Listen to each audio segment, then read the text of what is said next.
Section 1 है what is information technology. हम देखेंगे कि इंफॉर्मेशन टेक्नोलॉजी की क्या डेफिनेशन है। इस डेफिनेशन से पहले हम इंफॉर्मेशन को समझेंगे, उसको डिफाइन करेंगे। इंफॉर्मेशन को डिफाइन जब हम करेंगे तो एक इम्पॉर्टेंट इसमें टॉपिक ये भी है कि इंफॉर्मेशन आती कहाँ से है। इंफॉर्मेशन खुद से हासिल नहीं होती, इसको जनरेट करना पड़ता है। और जब जनरेट करना पड़ता है तो एक प्रोसेस इन्वॉल्व है, उस प्रोसेस को समझना बहुत ज़रूरी है क्योंकि इसका ताल्लुक है खुद इंफॉर्मेशन टेक्नोलॉजी की डेफिनेशन से। हम इंफॉर्मेशन के कुछ कैरेक्टरिस्टिक्स देखेंगे आगे के लेक्चर में, जिससे हमें पता चलेगा कि क्या चीज़ है जो इंफॉर्मेशन को अच्छी इंफॉर्मेशन बनाती है। What are characteristics of good information. वहाँ से भी हमारा जहन क्लियर होगा कि इंफॉर्मेशन टेक्नोलॉजी की हमें ज़रूरत क्यों है।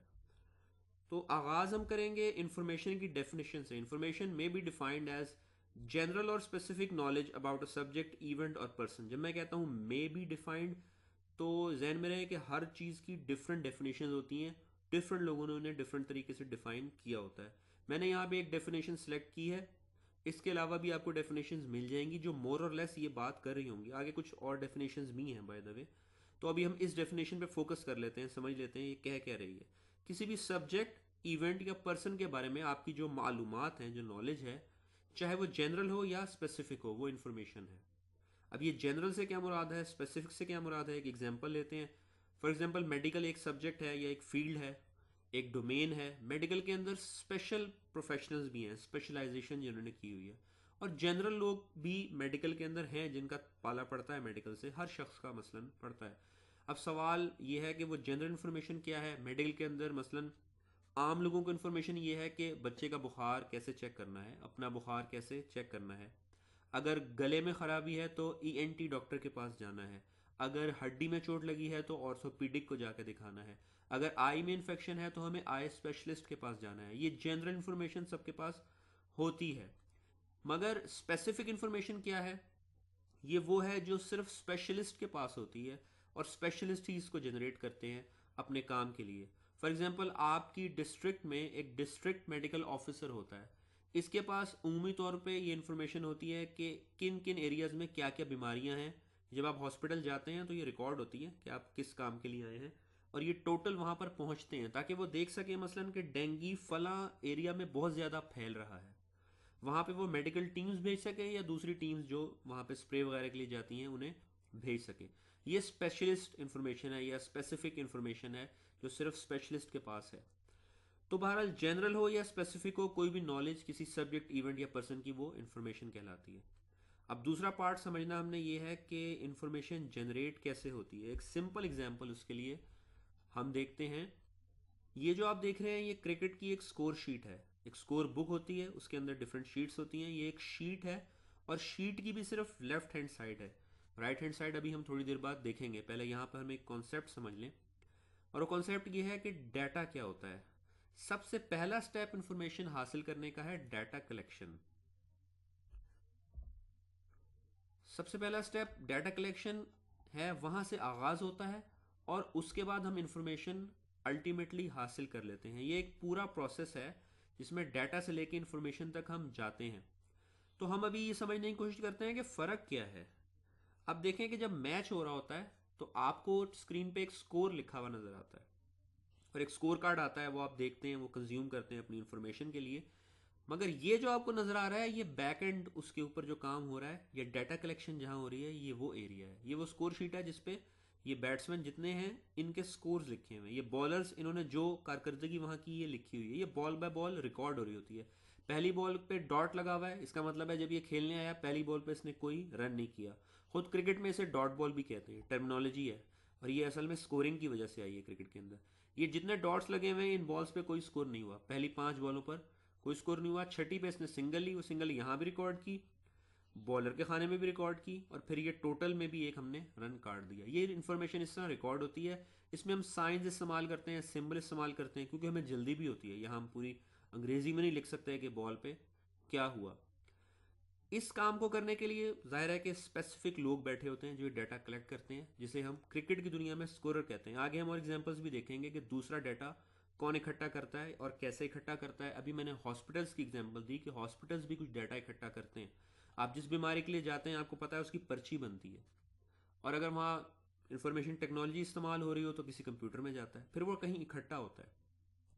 तो डाटा हम कलेक्ट पहले भी करते थे, मैनुअल भी कर सकते हैं अभी भी, और टेक्नोलॉजी के इस्तेमाल से भी कर सकते हैं, मगर उसकी ज़रूरत हमें क्यों महसूस हुई उसकी वजूहात हम अगली वीडियो में, अगले लेक्चर में देखेंगे। इसी स्कोर कार्ड की अब ज़रा राइट हैंड साइड देख लेते हैं। ये राइट हैंड साइड है इसी स्कोर कार्ड की। आप ये देख रहे हैं कि पहले बैट्समैन का स्कोर लिखा है, किसने आउट किया, किसने बॉल किया। ये वो चीज़ है जो आपको कभी नज़र आती है टीवी पे। इसको आप देखते हैं, वो जो डॉट डॉट डॉट लगे हुए थे और 1-4 लिखे हुए थे वो नज़र नहीं आते। और फिर ये बॉलर का एनालिसिस देखें, ये आपको टीवी में मिलता है जब एनालिसिस कर रहे होते हैं या स्कोर कार्ड दिखा रहे होते हैं। 11 overs 3 maidens 20 run no wicket. ये आया कहाँ से है, ये पूरा स्कोर कार्ड एक दफ़ा देख लेते हैं। इसने ये सारे ओवर रिकॉर्ड किए हैं पार्ट्रिज के, और फिर उनको सम किया है। इस तरह इसने सारी एक्टिविटी रिकॉर्ड की है कॉविल की, फिर उनको सम किया है। यहाँ समझने की बात यह है कि ये जो रिकॉर्डिंग है ये जल्दी करनी थी, सिंबल यूज़ किए, साइन यूज़ किए, हर किसी को शायद ये समझ ना आए, तो इसने इसको समराइज़ कर दिया ऐसा कि हर किसी को समझ आए। इस तरह ये इधर से अगर मैं आपसे कहूँ कि इस बॉलर की परफॉर्मेंस कैसी है तो आपको समझ नहीं आएगी, इधर से आपको समझ आ जाएगी। इस खाने से आप देख सकते हैं, फौरी तौर पे बता सकते हैं कि इस बॉलर की परफॉर्मेंस सबसे अच्छी थी, इसने 4 विकेटें ली हैं। अगर मैं कहूँ यहाँ से बताएं तो आप शायद बड़ी कन्फ्यूजन का शिकार हो जाएंगे, या अगर आपको स्कोरिंग आती भी है तो अच्छा खासा टाइम लगेगा। तो इस सब को दिखाने का मकसद ये है कि ये डाटा कलेक्शन है, ये इन्फॉर्मेशन है। डाटा और इन्फॉर्मेशन में क्या फ़र्क है हम ये समझना चाह रहे हैं, और डाटा से हम इन्फॉर्मेशन क्यों बनाते हैं। कुछ डेफिनेशंस अब देख लेते हैं, डाटा की भी और इन्फॉर्मेशन की भी। आपको समझ आ गई है, आप खुद भी पढ़ सकते हैं, मैं सारी डेफिनेशंस नहीं पढ़ूंगा, आप पॉज करके यहाँ पढ़ना चाहें पढ़ें। डाटा को डिफाइन किया गया एज मेयरली रॉ फैक्ट्स। ये फैक्ट्स थे जो आपने देखे, मगर रॉ फॉर्म में थे। मैंने आपको बताया कि जल्दी में लिखे गए थे, कोई ख़ास तरीके से उनको प्रेजेंट नहीं किया गया था। सिम्बल्स थे, साइंस थे वहाँ पे, अनऑर्गेनाइज्ड और अनप्रोसेस्ड जो चीज़ें थी पिछले एग्जाम्पल में, वो सारा डाटा था। इन्फॉर्मेशन क्या है? Information is defined as data that are endowed with meaning and purpose. उसी डाटा में मीनिंग ले आए। आपको याद है वो एग्जांपल, एक दफ़ा फिर देख लेते हैं कि इस डाटा से मीनिंग नहीं निकल रहा, इससे पर्पस समझ नहीं आ रहा। जब इसको समराइज करेंगे तो मीनिंग और पर्पस इसमें दाखिल हो जाएगा, और इसी नीयत से इसको समराइज किया था। तो ये डाटा और इससे ये इन्फॉर्मेशन बनाई, ये कंज्यूमेबल है किसी के लिए, वो उससे कोई एनालिसिस कर सकता है, समझ सकता है। इन्फॉर्मेशन कैसे हासिल होती है, एक इसमें बताया गया है कि डाटा पे अगर आप क्वेश्चंस करें who what where how many when, तो इन्फॉर्मेशन हासिल हो जाती है। जैसे वहाँ आपने देखा किसने आउट किया, कैसे आउट किया, ये वहाँ पर लिखा हुआ है। कितने रन उसने किए, टोटल स्कोर क्या है, कहाँ ये मैच हुआ, ये इन्फॉर्मेशन है जो उस डाटा से मिल सकती है आपको, मगर उसके लिए आपको डाटा रिकॉर्ड करना पड़ता है। आसान तरीन इन्फॉर्मेशन की डेफिनेशन वो है मीनिंगफुल डाटा। डाटा को मीनिंगफुल बना दें तो इंफॉर्मेशन बन जाती है। और ये जो आखिरी डेफिनेशन है, डाटा इज प्रोसेस स्टोर्ड और ट्रांसमिटेड बाय अ कंप्यूटर, ये इंफॉर्मेशन टेक्नोलॉजी की डोमेन से डेफिनेशन ली गई है। हम फॉर्मल डेफिनेशन आगे देखेंगे आईटी की। ये टॉपिक अगर आपको समझ आ गया है तो ये भी ज़रूरी है कि आप ये पिरामिड समझ लें।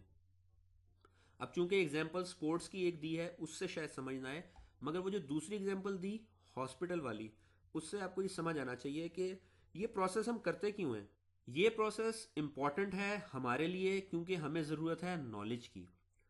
असल में हम चाहते हैं कि हमारे जो डिसीजंस हों वो विजडम की बेस पे हों। हम वाइज डिसीजन लेना चाहते हैं, हम सही फैसले करना चाहते हैं। मिसाल के तौर पे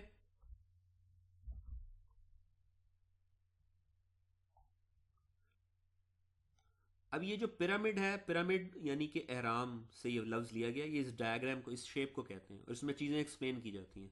अब यहाँ एक्सप्लेन ये किया गया है कि डाटा पहले इकट्ठा किया जाता है, फिर उससे इन्फॉर्मेशन बनती है, ये इन्फॉर्मेशन नॉलेज में कन्वर्ट होती है, और अल्टीमेटली हम विजडम की तरफ जाना चाह रहे होते हैं।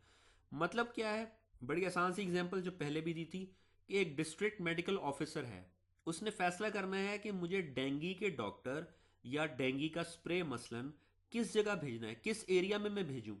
वो ये फैसला विजडम की बेस पे करना चाहता है, वो अच्छा फैसला करना चाहता है। इंसान हर मामले में जाहिर है अच्छा फैसला करना चाहता है, वो उसकी जॉब की रिक्वायरमेंट भी है उस डॉक्टर की।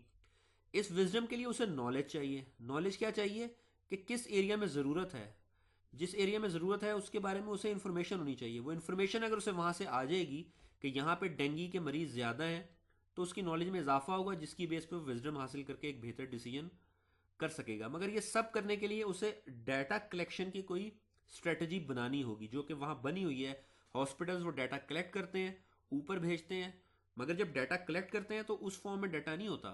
ये आपको पता है कि वो पर्ची जब आपकी लेते हैं या किसी भी मरीज़ की लेते हैं तो वो बहुत सारी पर्चियाँ होती हैं, फिर वो इकट्ठी होती हैं एक जगह पे। उनमें बताया जाता है कि अच्छा देखें, इतने लोगों को ये बीमारी थी, इतनों को ये बीमारी थी, इतनों को ये बीमारी थी, उस सब की एक टैली लगती है। कुछ उसी तरह की शक्ल बनती है जो वो स्कोर कार्ड की बनी थी। उससे फिर एक फाइनल टेबल बनता है जो कि ऑर्गेनाइज्ड मीनिंगफुल डाटा होता है, जिसे हम इंफॉर्मेशन कहेंगे।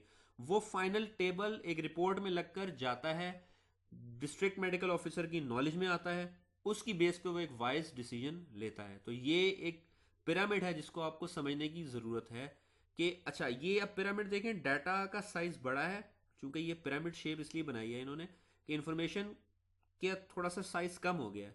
ये क्यों हुआ है ये हम आगे भी देखेंगे कि इररेलेवेंट चीज़ें निकल जाती हैं, और जब नॉलेज आई तो ये मज़ीद प्योरीफाई हो गई, और फिर विजडम में हम सिर्फ वो चीज़ पकड़ते हैं जिसकी हमें ज़रूरत थी। मिसाल के तौर पे मेरा सवाल अगर हो एज ए कोच, क्योंकि एक क्रिकेट की एग्जांपल आई है, कि मेरी टीम में कौन सा लड़का है जिसने अच्छी बैटिंग की है, तो डाटा तो बहुत सारा कलेक्ट हुआ है, 11 लोगों का कलेक्ट हुआ है, मगर मुझे नॉलेज क्या देनी चाहिए, सिर्फ एक लड़के की। उस वक्त मुझे आंसर सिर्फ उतना ही चाहिए। तो इस स्टेज पे जाके चीज़ें प्योरीफाई हो जाती हैं, सिर्फ वो चीज़ें मैं देखता हूँ जिससे मुझे मुझे डिसीजन उस वक्त लेना होता है। तो ये पिरामिड अगर हमने समझ लिया तो आगे हमें हेल्पफुल होगा अगले लेक्चर में समझना कि इंफॉर्मेशन टेक्नोलॉजी की हमें ज़रूरत क्यों है, और इस पिरामिड को अचीव करने में वो क्या किरदार अदा करती है।